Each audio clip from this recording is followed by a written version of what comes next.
1999 का बिहार। राबड़ी देवी की सरकार में एक ऐसी वारदात हुई जो आज भी सिहरन पैदा कर देती है। ये कहानी है 23 साल की मासूम लड़की की जिसके साथ गैंगरेप कर हत्या कर दी गई। दैनिक भास्कर की इलेक्शन सीरीज अपहरण के इस एपिसोड में कहानी शिल्पी जैन और गौतम सिंह के अपहरण, गैंगरेप, मर्डर और सत्ता की चुप्पी की।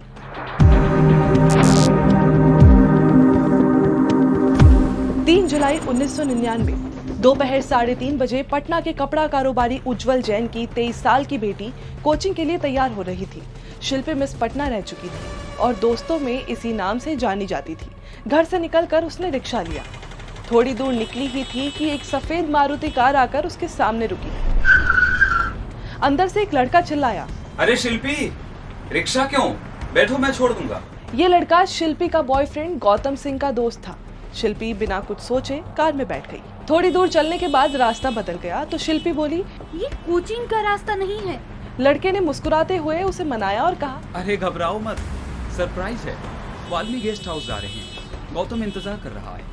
शिल्पी ने लंबी सांस ली, भरोसा किया और चुप हो गई। शिल्पी वाल्मी गेस्ट हाउस जा रही थी। ये खबर जैसे ही गौतम को लगी वो दौड़ पड़ा। उसे मालूम था कि वो जगह अय्याशी का अड्डा है। दरअसल 27 साल का गौतम NRI BN सिंह का बेटा था। वो नेता बनना चाहता था, इसलिए परिवार के साथ विदेश ना जाकर पटना में रहा। बिहार में उस वक्त RJD की सरकार थी और राबड़ी देवी CM थी। उनके भाई साधु यादव से गौतम सिंह की अच्छी पहचान थी। गौतम के सपने बड़े थे, लेकिन उसे नहीं पता था कि जो रास्ता उसने चुना है वही एक दिन उसकी दुनिया खत्म कर देगा। इधर शिल्पी को जब लौटने में देर हुई तो घर वाले बेचैन हो गए। उसे घर से निकले हुए 8 घंटे से भी ज्यादा हो गए थे।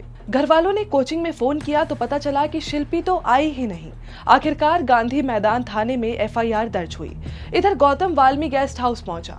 सीढ़ी चढ़ते हुए जैसे ही ऊपर के कोने वाले कमरे में घुसा, उसकी धड़कन ही रुक गई। उसकी शिल्पी फटे कपड़ों में थी। अर्धनग्न शरीर पर चोट के निशान थे। 3-4 लोग उसके साथ जबरदस्ती कर रहे थे। वो गौतम को देखते ही चीख पड़ी, लेकिन चीख गले में ही अटक गई। गौतम बचाओ! इतने में गौतम को भी जकड़ लिया गया। वो छटपटाया, नाखून गड़ाए, लाते मारी, लेकिन सब बेकार। लड़कों ने गौतम को इतना मारा कि हड्डियां जवाब दे गई। फिर उसी के सामने शिल्पी के साथ गैंग रेप किया गया।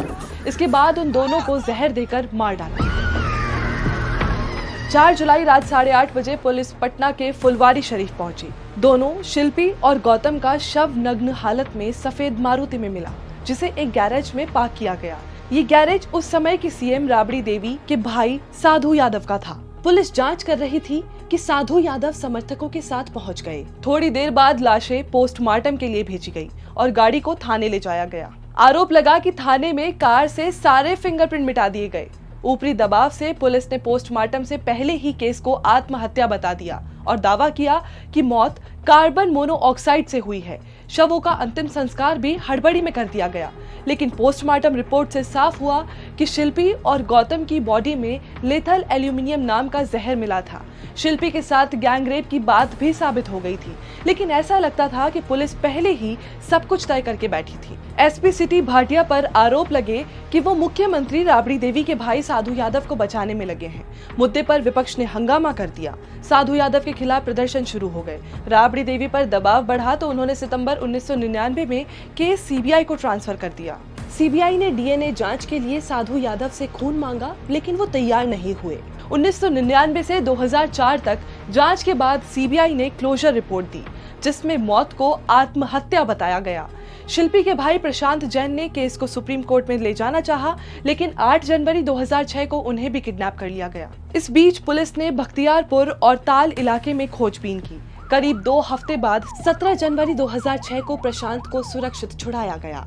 उन्होंने लौटने पर सिर्फ इतना कहा कि अब वो जांच नहीं करवाना चाहते। घटना ने साल 2000 और 2005 के चुनावों में कानून व्यवस्था बनाम बाहुबल का मुद्दा खड़ा कर दिया। नीतीश कुमार ने सुशासन का एजेंडा सामने रखा, जो अपहरण जैसे मामलों से उपजे गुस्से को भुनाने की कोशिश थी। नतीजा ये हुआ कि शिल्पी गौतम केस ने लालू राबड़ी शासन के खिलाफ जमीन तैयार की और 2005 में सत्ता परिवर्तन हो गया। आज 26 साल बीत जाने के बाद भी इस मुद्दे की गूंज बिहार की राजनीति में सुनाई पड़ती है। जन सुराज पार्टी के मुखिया प्रशांत किशोर ने इस पुराने केस को फिर से उठाया है।